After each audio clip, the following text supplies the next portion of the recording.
Your dreams do not require money yet, at least not yet.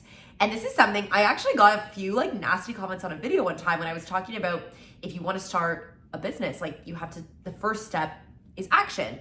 And someone's like, you can't start a business without money. And like left this like really rude comment about how you can't start a business without money. And I was like, well, that is your belief, but based on my experience, that is exactly what I did, is that I started my business with nothing. Like I have bootstrapped my company every step of the way.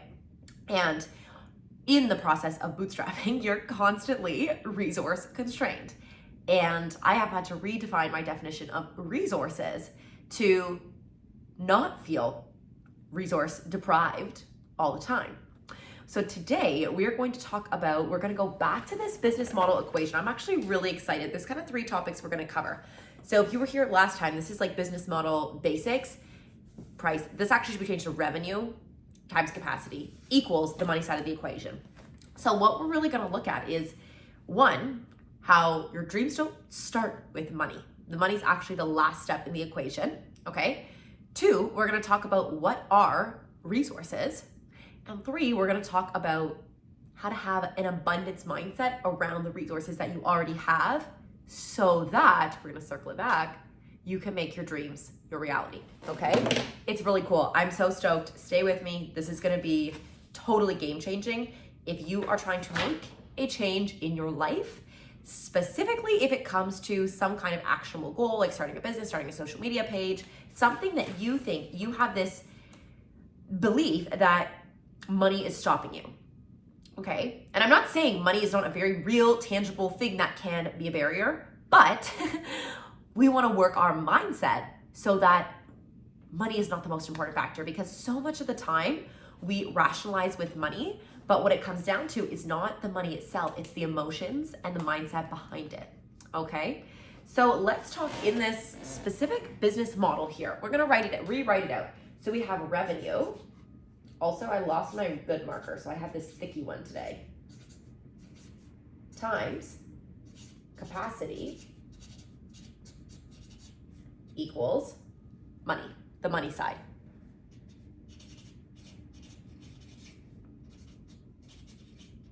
So we know that money side is, I scoot into you, expenses plus tax plus profit.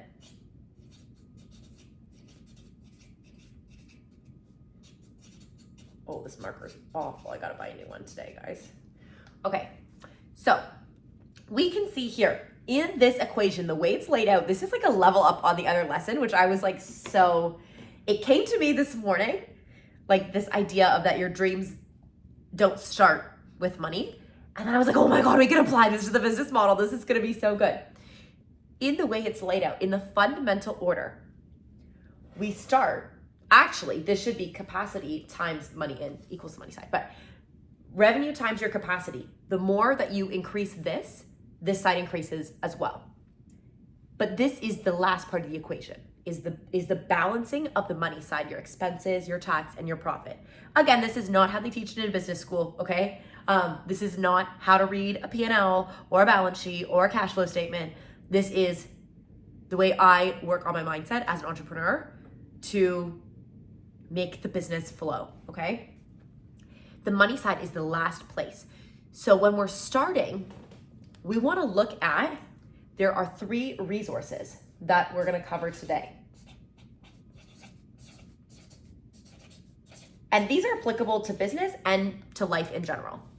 So many of us feel constrained by money because we think it's our only resource. So many of you feel constrained by money because you think that is your only resource. And when you think that is your only resource, there's a scarcity behind it. This is the fundamentals of scarcity versus abundance mindset. I think there's a mindset training. If there's not, well, comment down below because I got to make one on that ASAP, Rocky, okay? So many of you feel constrained because you think that money is your only resource, which is not. That might be your truth, that's not mine. So I'm gonna explain to you my truth, and maybe you want to adapt this into your life because it is a much, much easier way of thinking, in my opinion. And I've been on the other side, okay? When I viewed money as my only resource, then I was constantly trading. These are the 3 resources. We know money is one reason. We know that money is one resource. The other two resources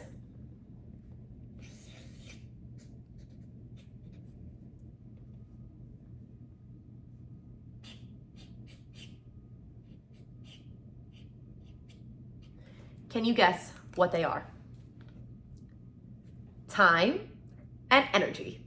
Your time and your energy are your other resources. And so many of us are taught to only focus on the money side, right? And so then we're like, well, my dreams are gonna cost money. I can't start the business if I don't have money. You're in a state of lack because you don't have. That's not the truth. Any change, money is the last place something shows up. The results, the physical results are the last place they show up. But your time and your energy, those are also resources. And in a traditional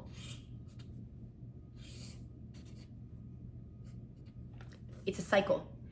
And this is how we have renewable resources. Oh, that's it.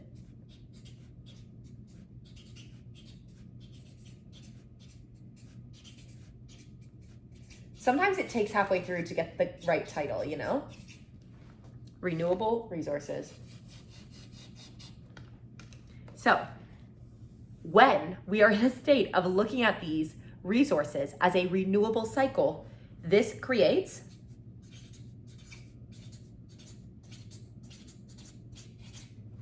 abundance, okay? Now, we're gonna draw a line between revenue and capacity.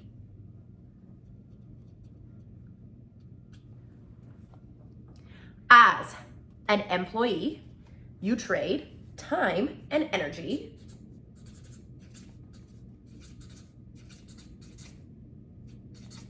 for money. Employee. As a business owner, B-O-L-O-L, you trade money for time and energy. So do you see how this cycle is a cycle of renewable resources? As a business owner, now let's put this model down for a second and just like agree with me on the fundamentals here. I own a fitness studio. And to make the studio run, I have instructors that will come in and teach classes, right? Because I cannot physically teach 10 classes a week or 15 classes a week. That would be nuts. Like I'm working out when I'm teaching, my body has limits. There's a limit on, okay, and say for some unbeknownst reason, you're like, okay, you could teach all of a sudden 15 classes a week. Say I go to open another location. I cannot, as a human, be in two places at once. I cannot be teaching 2 classes at once, and I cannot teach for more than 24 hours a day. Say you have locations in multiple time zones. You can't. So if you're like, okay, but you could scale up to a certain amount. Yes, but there is a limit on my time and my energy, right? I don't have the energy or the time to scale up to past a certain point of so many classes. So then I train my instructors on how to teach a class, and they come in and I obviously pay them when they're teaching the class.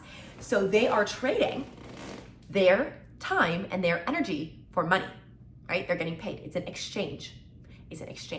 Okay? It's an energetic exchange because they're giving me their time and their energy. And I have this, surplus of demand for the classes that I want to have, and people are willing to pay for the classes. So as the business owner, I am creating that exchange. Does that make sense? If you have never been in the position of a business owner or an entrepreneur, which is fine, I wasn't before either, all I ever knew was that I could trade my time and energy for money, right? So for example, when I was in high school, did you get a first part-time job ever in high school or when you were younger? You had an abundance of time and energy. Like you had all the time in the world, right? When you weren't playing with your friends or doing homework or at school, all the time. And kids have so much energy, right? Like you think of your first part-time job, if you had one, how excited were you to be able to make money? And now think about what was your wage that you were working for back in the day? Like when I started working, I was working for $11.25 an hour, $11.25 per hour. So yes, I'm not that old, I'm 24. So that might seem like a relatively high wage. Like say my mom, her first part-time job, I think she was making 75 cents an hour. Like that seems wild, right? And to that business owner, her time and energy was worth more than the 75 cents an hour. So both of them got a win-win. Like when I started my part-time job, that $11.25 was worth more than my time and energy, right? I thought I was getting a great deal. And the business thought they were getting a great deal because I could be there, operating, stocking the shelves or whatever. So in this way, does this make sense? How the exchange of time and energy for money happens. Yes? We're good on that? So now, when you're starting a dream, for example,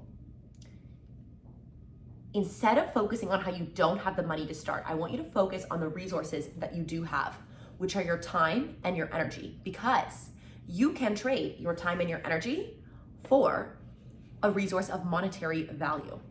For example, I'm starting an energy exchange program for my fitness studio where if you don't have the money, right, to trade for the time and energy of the service of the class, you can trade instead your time and your energy by doing some like social media volunteer work and in exchange get that class. Because to me, that time, that energy, like that's a beneficial exchange for both parties, right? So we want to think of this. It doesn't always have to be your money that you're exchanging. It can be your time and your energy. And when you're building something, you typically in the beginning have an abundance of time and energy and a lack of money yet, right? And then as your business grows, you'll have more money than time and energy, and that's when you start to hire and expand. Yes? Okay. This doesn't just have to apply to business, right? This is like even with your job, for example. If you start to make more and more money, you have more responsibility at work, you have less energy or less time, right? You have an abundance of money, then maybe you go and have someone help clean your house or help deliver groceries or whatever it is. You're exchanging your money, this resource for the time and energy of other people, that service, okay? Does this make sense? Is this landing? Yeah? Okay. So when you're starting, we want to focus on, this is the last piece, the abundance mindset. Time is a finite resource, like there's only so much of it. So if we're looking to increase any kind of results in our life, right? And typically the money is the last place it shows up. This is physical, right? This is what's happening.